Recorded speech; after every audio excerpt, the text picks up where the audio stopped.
என்ன என்ன கேட்டாலும் தாரின்னு சொல்ல காரணம் என்ன? பெண் தானே. பெண்ணா பிறந்தவா. என்னப்பா போனா 4 பட்டு சேலை கேட்க போறா. ஒரு 3 முழம் மல்லிகைப்பூ கேட்க போறா.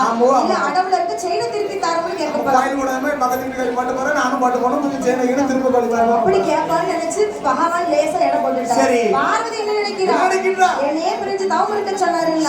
இந்த உலகத்துல யாரிடமும் இல்லாத வரத்தை கேட்கணும். என்ன இந்த உலகத்துல யாரிடமும் இல்லாத வரம்னு சொன்னா 4 புருஷன் கேட்க போறாளா? அப்படி எப்படி கேட்பா? அதுதான் யாருமே கிடையாது. அப்படி என்னத்தான் கேட்க போறா? நீ சிரிக்கியோ